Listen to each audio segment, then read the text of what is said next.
ॐ भूर्भुवः स्वः तत्सवितुर्वरेण्यं भर्गो देवस्य धीमहि धियो यो नः प्रचोदयात्।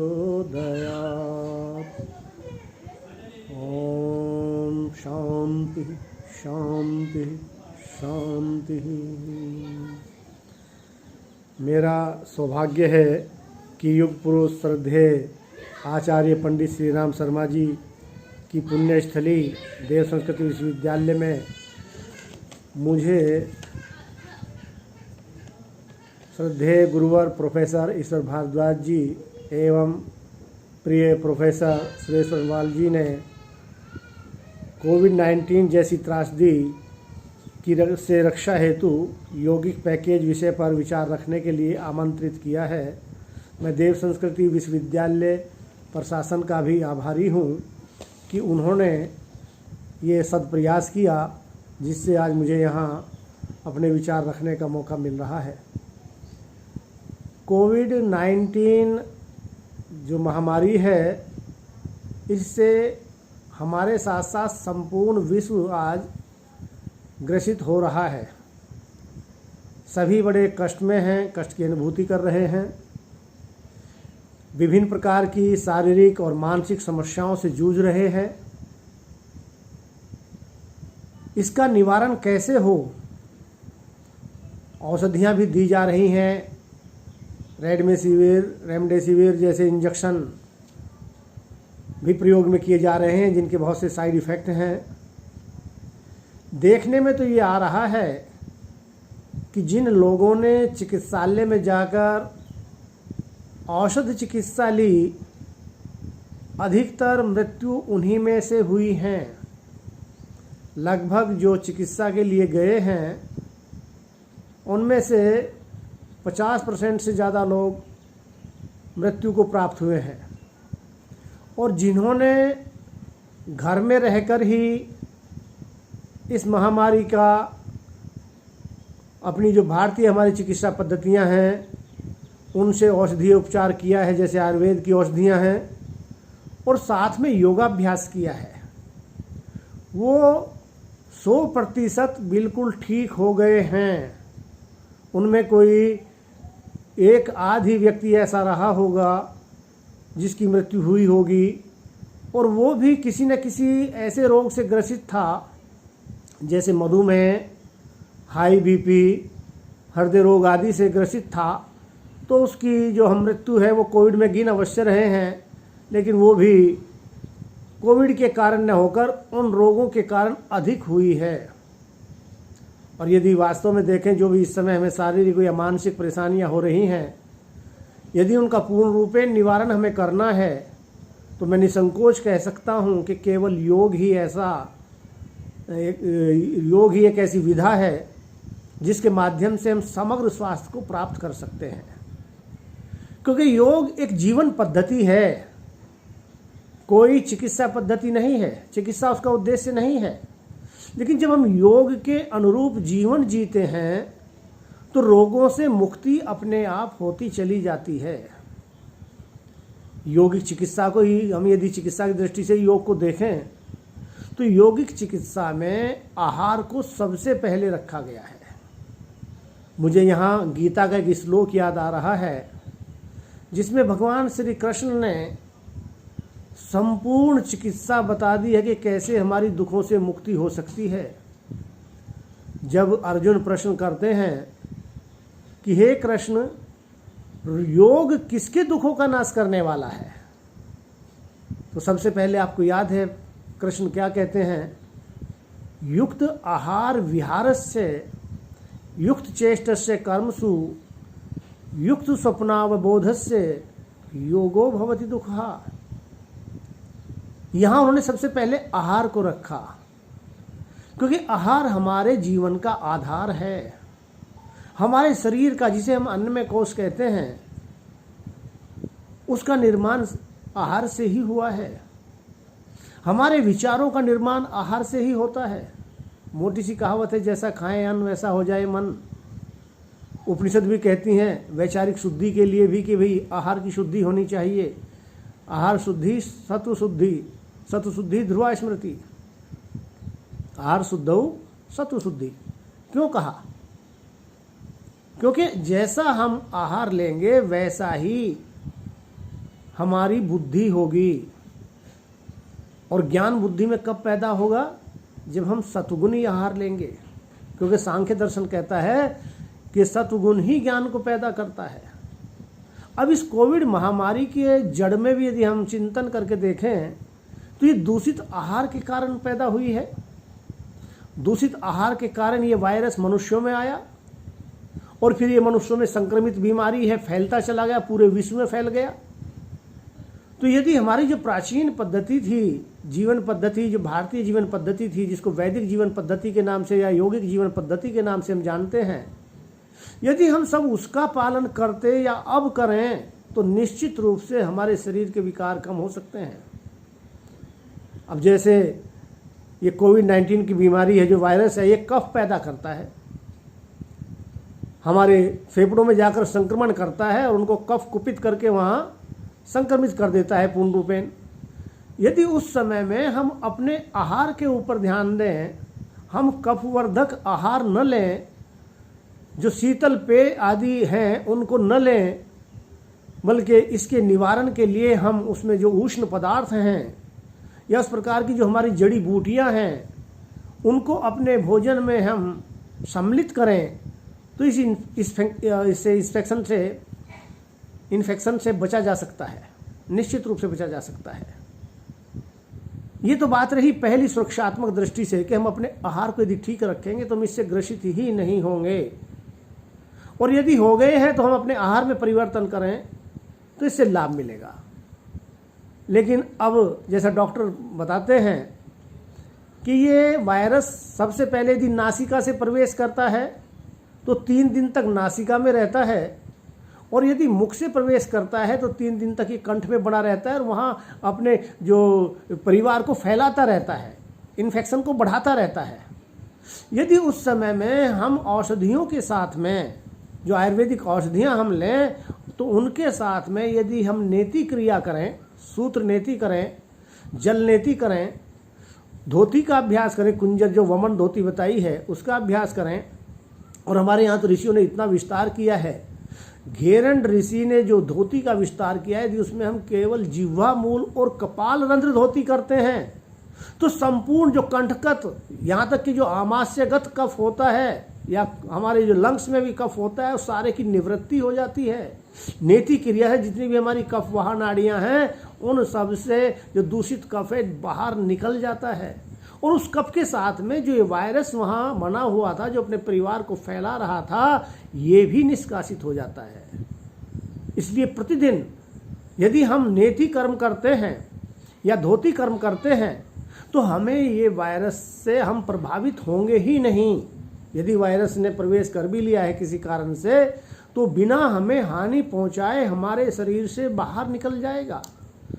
और साथ ही हम इसके सत्कर्म के अभ्यास के साथ साथ में यदि हम प्राणायाम का अभ्यास करें, देखिए प्राण इस सृष्टि का आधार है, संपूर्ण ब्रह्मांड उस प्राण से ही संचालित हो रहा है।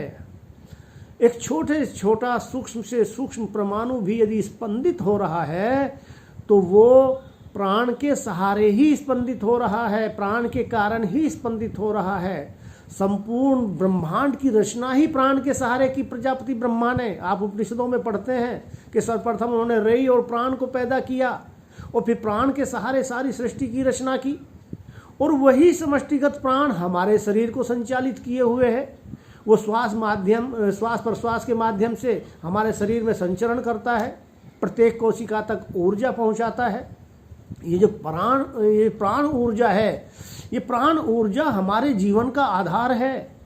प्राण है तो हम हैं, प्राण निकल जाते हैं तो हम समाप्त हो जाते हैं। और ये प्राण यदि शरीर में व्यवस्थित बना रहता है तो आप सब जानते हैं कि हम निरोगी होते हैं।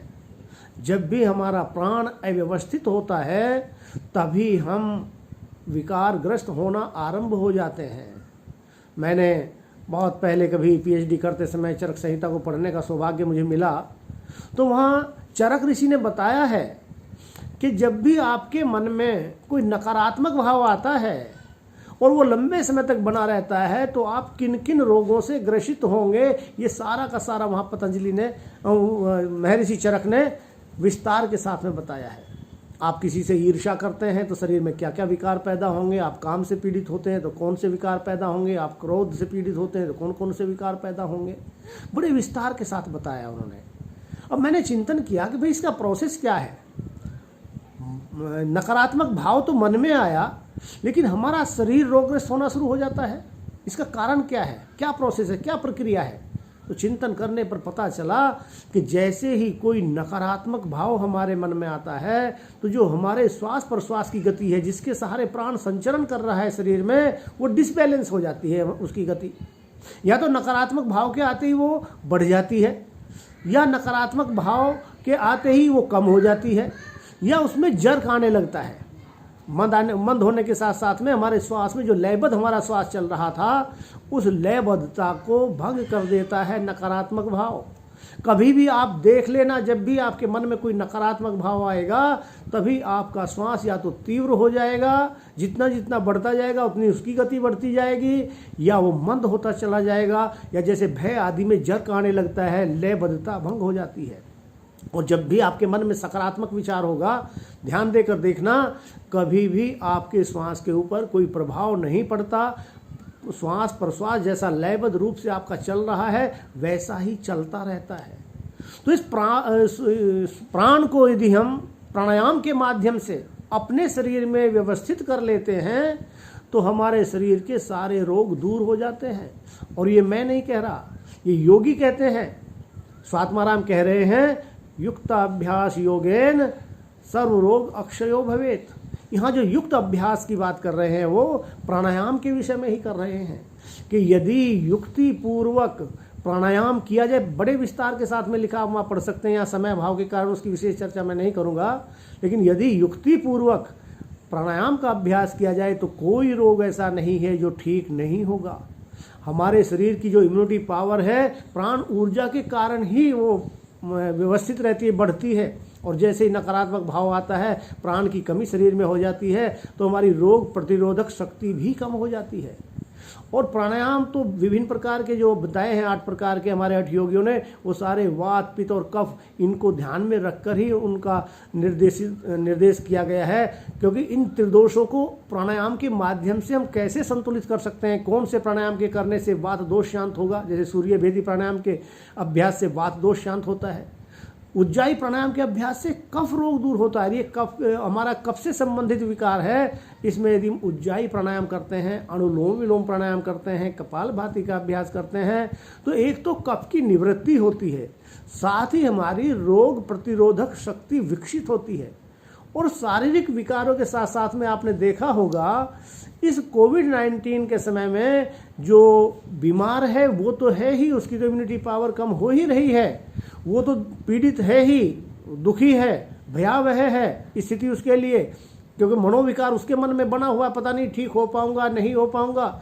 लेकिन परिवार वाले लोग, आसपास के लोग सब मनोविकारों से ग्रसित हो रहे हैं। सबको एक प्रकार का भय है, यार हमने इससे पीड़ित हो जाएं, ये महामारी ठीक हो पाएगी या नहीं हो पाएगी। जो परिस्थिति आजकल चल रही है, लॉकडाउन लगा हुआ है, सबकी रोजी रोटी पर बनी हुई है बहुत से लोगों की, वो सब भयग्रस्त हैं, कैसे होगा, तनाव में हैं, डिप्रेशन में जा रहे हैं लोग। सुनने को मिलता है कई बार तो कि भाई कुछ लोगों ने आत्महत्याएं तक कर ली है इसमें भयभीत होकर। ये सारे मनोविकार केवल और केवल योग ठीक कर सकता है, कोई औषध चिकित्सा इसमें कारगर नहीं है। एलोपैथी में तो मनोविकारों के लिए कोई मेडिसिन है ही नहीं, वहाँ तो केवल मनोविकारों को शांत करने के लिए केवल नींद का इंजेक्शन दे दिया जाता है। आयुर्वेद की भी बहुत कम औषधियाँ हैं जो सीधे मन के ऊपर प्रभाव डालती हों, लेकिन योग सीधे शरीर और मन दोनों के ऊपर समान रूप से प्रभाव डालता है।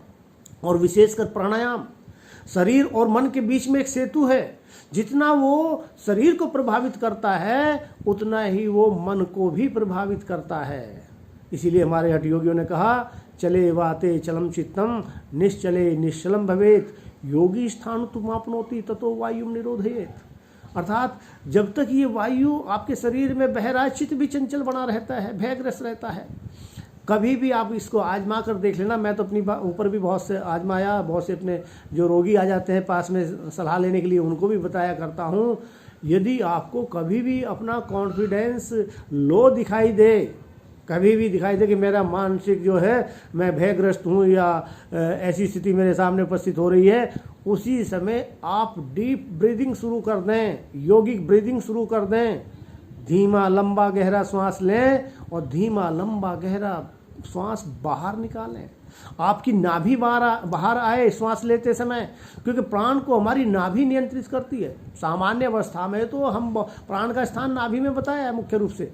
जो प्राण ऊर्जा बनती है सारी की सारी, आपके समान वायु होता है, वो समान वायु यहीं पर पाचन करके ऊर्जा का निर्माण करता है, अर्थात नियंत्रण यहीं से होता है। ऊर्जा आपके शरीर में ज़्यादा कब पैदा होगी? जब आपकी नाभि ठीक से काम करेगी। यदि श्वास लेते समय भी हम अपनी नाभि को बाहर आने दें, इतना लंबा गहरा श्वास लें, हमारा जो कंध स्थान बताया है वहाँ तक श्वास का प्रभाव पड़ना चाहिए श्वास लेते समय, तो सारे शरीर में जो प्राणायाम का लाभ बताया है, प्राण का विस्तार करना, वो ऑटोमेटिक अपने आप होने लगता है। और जितना लंबा हम गहरा श्वास निकालेंगे, पेट को अंदर दबाकर डायफ्राम को ऊपर उठाएंगे, फेफड़े पूरे संकुचित होंगे, तो सारी कार्बन डाइऑक्साइड जितने भी जातीय तत्व हैं वो सारे प्रश्वास के साथ बाहर निकल जाते हैं। तो इस प्रकार हम यदि डीप ब्रीदिंग ही केवल डेली करने लगें तो हम अपने बहुत से रोगों से मुक्ति प्राप्त कर सकते हैं। और ये मैं नहीं कह रहा, आप देखिए कैवल्य धाम लोनावाला से जो प्रकाशित हुई हठयोग प्रदीपिका, उसमें 5वें उपदेश को यदि आप पढ़ते हैं तो वहाँ सारे के सारे रोगों की चिकित्सा केवल श्वास प्रश्वास की गति के द्वारा ही बताई गई है। कुछ विशेष स्थितियों में खीर आदि उसमें घृत आदि डालकर उनको भोजन के रूप में ग्रहण करके तब कुंभक आदि की बात की है। अन्यथा सारे के सारे श्वास प्रश्वास का जो लंबा गहरा श्वास है उसी से सारे रोग दूर हो जाते हैं। ऐसे बहुत से व्यक्ति देखने को मिलते हैं जो साधक लोग होते हैं, वो इस श्वास की साधना करते हैं पूर्ण रूपेण और दिन भर लंबा गहरा श्वास लेते हैं। वो न कोई औषधि लेते हैं, उनके शरीर भी विकार मुक्त होते हैं, उनका चित्त भी विकार मुक्त होता है, शरीर के रोग भी शांत होते हैं और चित्त के रोग भी, चित्त के विकार भी शांत हो जाते हैं। इस कोविड-19 महामारी के समय में यदि हम प्राणायाम के माध्यम से या दीर्घ श्वास प्रश्वास के माध्यम से, यौगिक श्वास प्रश्वास के माध्यम से प्राण ऊर्जा को अधिक मात्रा में ग्रहण करते हैं तो हमारे शरीर के बहुत से विकार प्रत्येक कोशिका तक तो वहाँ पूर्ण रूपेण आपकी प्राण ऊर्जा पहुँचती है। और फिर पूरा दीर्घ प्रश्वास करें, लंबा गहरा बाहर निकालें तो सारे विजातीय तत्व बाहर निकल जाते हैं। साथ ही हमारा चित्त शांत होने से हमारा जो विश्वास है वो दृढ़ हो जाता है, मैं ठीक हो जाऊंगा। मेरे मन में सबलता आती है, शरीर में भी सबलता आती है, जैसे अधिक प्राण ऊर्जा जाती है। और यदि प्राणायाम का धीरे धीरे कुंभक का भी हल्का फुल्का अभ्यास कर लें उसमें, क्योंकि ऐसी अवस्था में पूर्ण कुंभक तो नहीं किया जा सकता है और न करना चाहिए उसके साथ ज़बरदस्ती। जितना भी आराम से ले सकते हैं, जितना आराम से रोक सकते हैं उतना ही रोकें, और जो फिर उसको दुगने समय लगाने का प्रयास करें कि बाहर निकालने में 2 गुना समय लगे।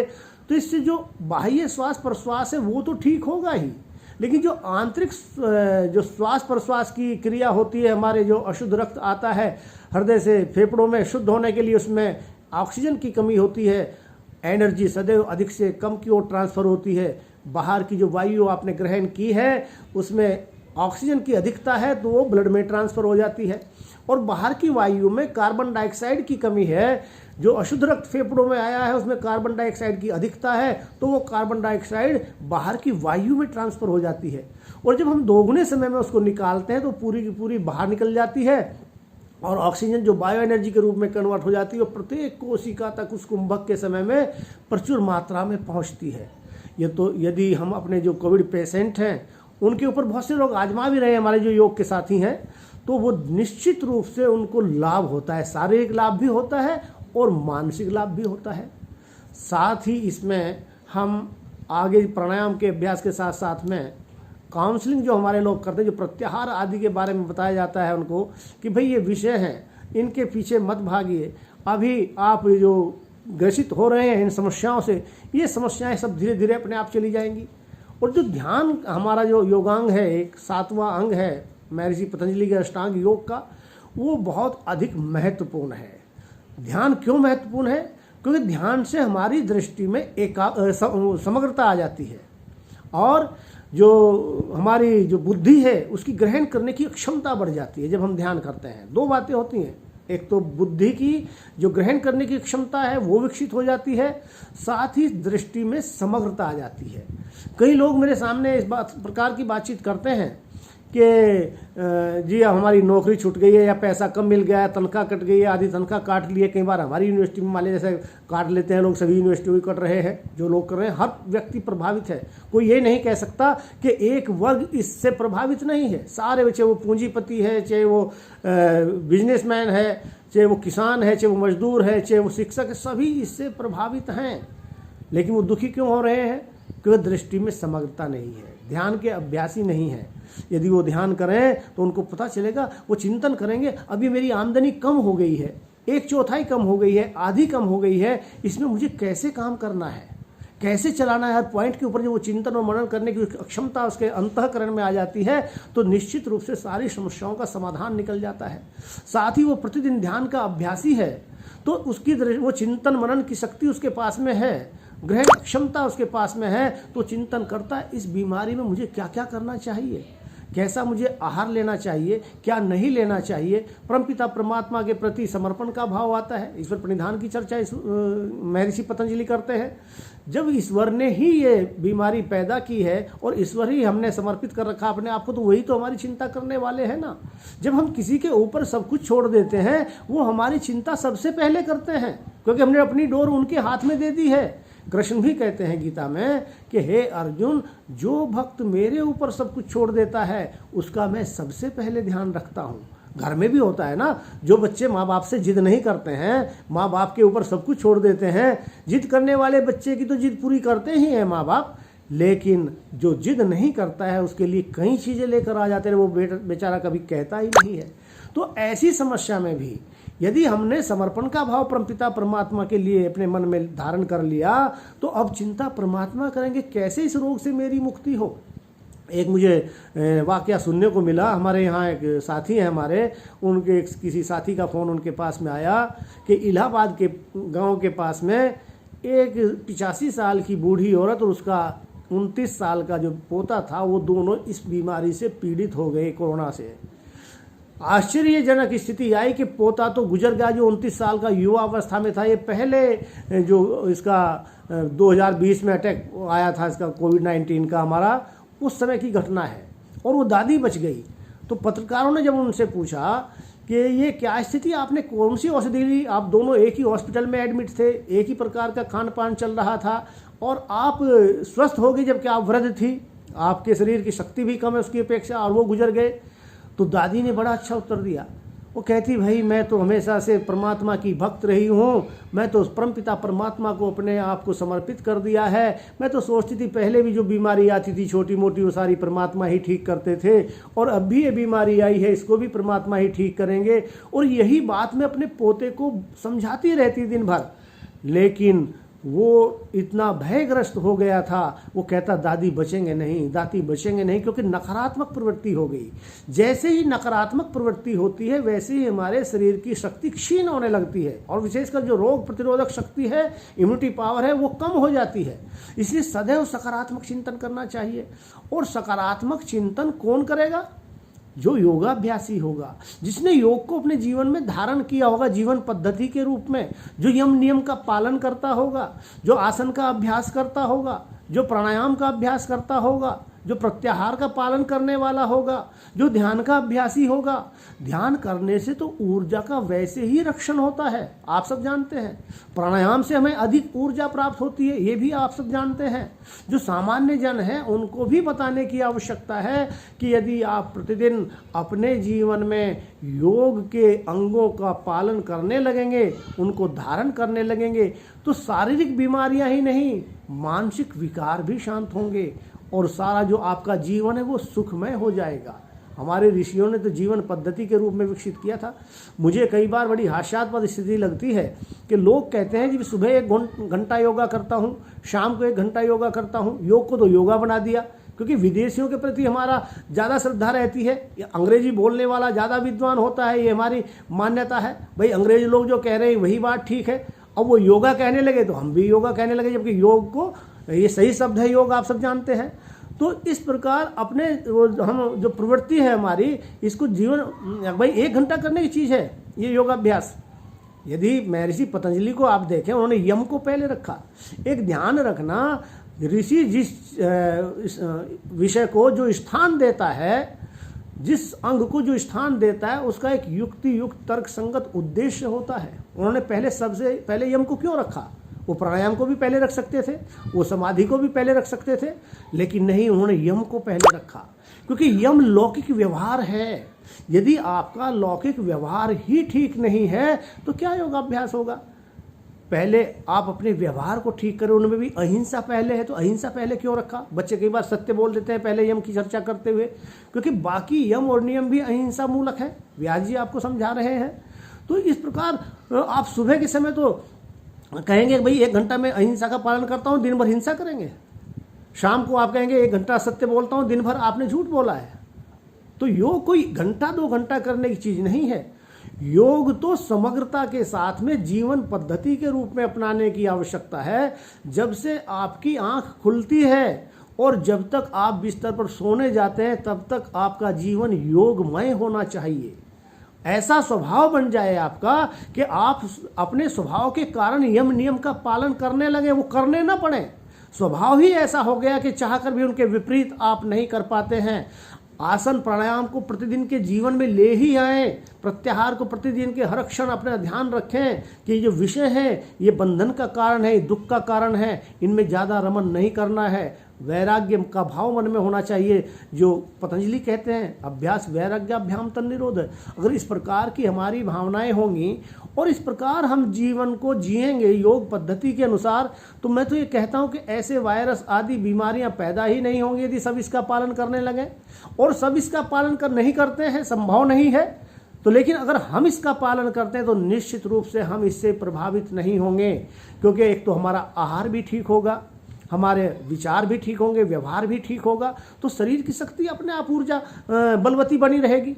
क्योंकि ऊर्जा का क्षरण करने वाली जो चीज़ें हैं, हमने योगिक जीवन पद्धति का पालन करते हुए उनका त्याग कर दिया है, और उनके त्याग करने से हमारी ऊर्जा का संरक्षण हमारे शरीर में होने लगा है। और धीरे धीरे तो फिर ये आगे यदि और योगाभ्यास करते हैं तो योग इसका ऊर्जा का ऊर्ध्वगमन होना आरंभ हो जाता है, और हम चेतना से सुपर चेतन और परम चेतन तक पहुँचने की अवस्था में आ जाते हैं। जो जीवात्मा से परमात्मा का मिलन बताया है उस अवस्था में आ जाते हैं। तो वैसी स्थिति में कोविड-19 जैसी महामारी क्या करेगी? तो इसको हम ध्यान में रखते हुए यदि हम जो योग के मुख्य मुख्य बातों की मैंने चर्चा की है कि भाई एक तो आहार की शुद्धता के ऊपर ध्यान दें, सबसे पहली बात है। अपना हमारे यहाँ तो योग में भी बहुत सी चीज़ें बताई जो साधक को नहीं खानी चाहिए, किनको खाना चाहिए, मिताहारी होना चाहिए। यदि हम इन्हीं चीज़ों का पालन कर लें तो निश्चित रूप से हम निरोगी रह सकते हैं। लेकिन साथ में हमें यदि ये पीड़ित हो गए हैं इस बीमारी से तो उस अवस्था में भी घबराना नहीं चाहिए।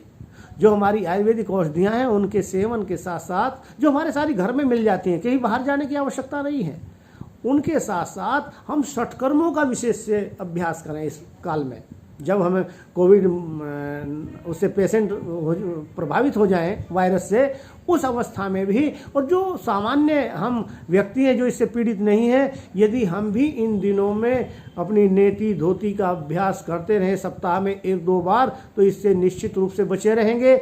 और जिनको लगता है कि मुझे कुछ समस्या है, कोई लक्षण ऐसे दिखाई दे रहे हैं जो लक्षण कोविड-19 के हैं, तो उस अवस्था में तो विशेष रूप से आप प्रतिदिन जब तक वो लक्षण बने रहते हैं तब तक नेति का, धोती का और जिह्वा मूल धोती, कपाल रंध्र धोती, कपाल भाती आदि इनका अभ्यास निरंतर करते रहें।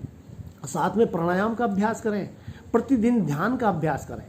क्योंकि जैसे हम अपने घर की सफाई करते हैं वैसे मन की सफाई करना, मन की शुद्धि करना वो भी नितांत आवश्यक है। एक भजन आपने सुना होगा, मन मंदिर में गाफिला झाड़ू रोज लगाया कर। तो मन कोई कमरा तो है नहीं भाई कि वहाँ झाड़ू ऐसी उठाएंगे लगा देंगे। ये ध्यान ही मन मंदिर की झाड़ू है। और वास्तव में जो योगाभ्यास है वो ध्यान ही है, पहली तो उसकी सारी तैयारी मात्र है। तो यदि योग को जीवन में आप ले आए तो मैं निश्चित रूप से कह सकता हूँ कि कोविड-19 महामारी या तो होगी नहीं, और है तो निश्चित रूप से आपसे मुक्त दूर हो जाएगी, आप इससे मुक्त हो जाएंगे, शारीरिक और मानसिक रूप से सबल हो जाएंगे, अपने आप भी सबल होंगे, दूसरों को भी सहारा देंगे।